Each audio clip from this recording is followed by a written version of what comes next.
자, 오늘 준비하신 내용을 좀 정리를 해봐야 될 것 같은데 지금 시장에서 이게 증권 시장인지 크립토 시장인지 모를 정도로 굉장히 혼재된 내용들이 많이 나오고 있습니다.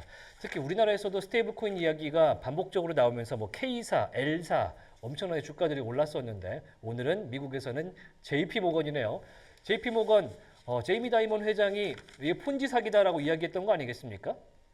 네, 이제 JP 모건의 회장인 제이미 다이먼 같은 경우는 특히나 이제 비트코인에 대해서는 굉장히 부정적인 의견을 피력했고, 특히나 이번에 JP 모건에서 고객들에게 뭐 비트코인 사는 거 허용하는 그 시점조차도 그냥 뭐 담배를 필 수 있게 그냥 흡연권을 인정해주는 정도이지, 뭐 자신이 약간 비트코인을 긍정적으로 바라보는 것까지는 아니다라는 발언도 함께 있었을 만큼 제이미 다이먼은 비트코인을 좋아하지 않습니다. 그렇지만 스테이블 코인, 나아가서 약간의 이 블록체인과 관련해서는 약간 좀 견해가 다른데요.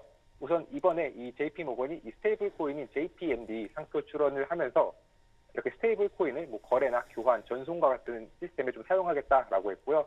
이와 관련해서 결국에 제이미 다이먼 같은 경우는 비트코인은 안 좋게 봐도 이렇게 블록체인은 오히려 금융기관에 가치를 제공할 수 있다라고 하면서 오히려 이런 블록체인 시스템에 대해서는 조금 긍정적으로 바라봤고, 특히나 JP 모건은 기존에도 이 JP 모건의 어떤 크넥시스 플랫폼이라고 해가지고 이 블록체인 네트워크 안에서 예치금 계정을 운영하면서 뭐 송금하거나 결제하는 시스템을 사실 이미 운영도 하고 있었습니다. 그 정도로 이제 블록체인 자체는 좀 나쁘지 않게 보는데, 결국에 그 이유 중 하나가 굉장히 시간적으로 비용적으로도 굉장히 좀 효율적입니다. 이 스위프트와 그리고 스테이블 코인, 스위프트 같은 경우는 대표적으로 은행들이 사용하는 그 송금 시스템이죠.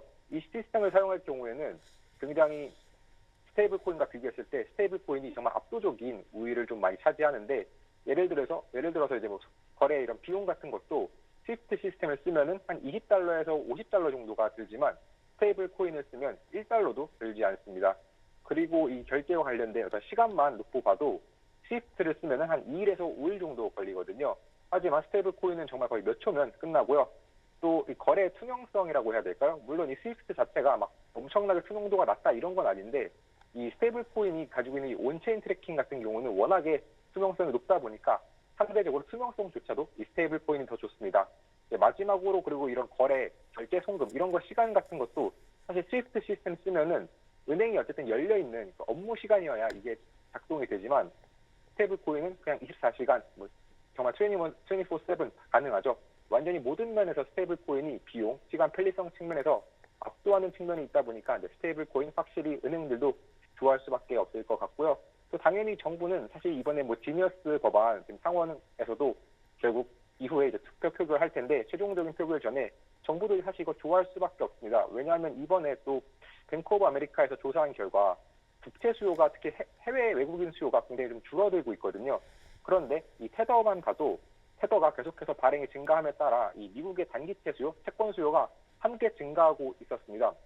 그런 걸 바라볼 때 분명히 이 국채 수요가 줄어드는 것에 대한 대안으로서 충분히 이러한 스테이블 코인이 해결할 수 있고, 심지어 재무부는 오히려 나아가서 약간 국채조차도 토큰화 해가지고 좀 관리를 하자. 왜냐하면 관리가 훨씬 더 어떻게 보면 토큰화를 하다 보면 좀 쉬운 측면이 있다 보니까 발행 비용 그리고 뭐 관리 이 모든 면에서 워낙 쉽다 보니 국채조차 좀 토큰화를 하려고 하는 이런 모습 보이고 있는 만큼 계속해서 스테이블 코인 그리고 블록체인의 시장은 충분히 커질 수 있을 것으로 보이고요.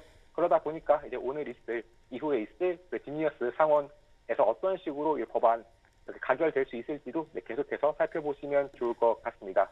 네. 그래서 결국에 이와 관련된 뭐 핵심 기업, 뭐 이번에는 JP 모건 같은 경우 아직까지 뭐 주가가 크게 상승하고 있지는 않지만 이후에 더 이런 스테이블 코인을 통해서 더 효율화한다면 충분히 오를 수 있을 것 같고요. 또 여전히 이런 서클과 같은 기업들, 정말 이 스테이블 코인과 관련된 기업들 상승세가 굉장히 매섭습니다. 그렇기 때문에 계속해서 살펴보시면 좋을 것 같습니다. 네. 사실 여기는 없지만 지금 블랙락 같은 경우는 비들이라는 이 블록체인 기반 국채 플랫폼을 이미 세계에서 처음으로 낸 바가 있죠. 이 국채 플랫폼 비드를 통해서 블랙락이 200조 원을 조달하겠다라는 이야기를 하고 있는데 굉장히 크게 좀 활성화된 시장이 이미 있기 때문에 이 JP 모건의 움직임이 좀 심상치가 아닌 것 같습니다.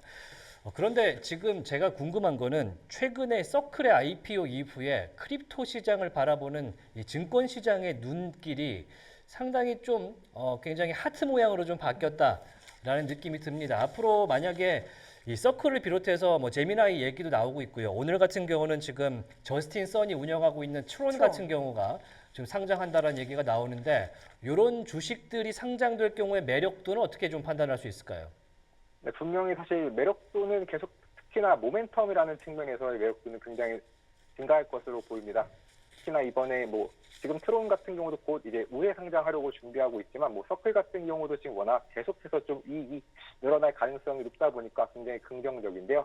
다만 이제 약간은 좀 유의할 필요가 있는 부분 중 하나는 대신에 너무나도 이제 좀 금리라고 할까요? 금리가 좀 크게 내려간다면 약간의 이런 스테이블 코인에 대한 수요가 조금 줄 수 있지만 그럼에도 불구하고 현재까지 지금 금리가 아직까지 내려갈 그런 기미가 보이지 않기 때문에 트론과 관련해서도 이런 전체적인 어떤 스테이블 코인 기업들과 관련해서 좀 긍정적으로 바라볼 수 있을 것 같습니다.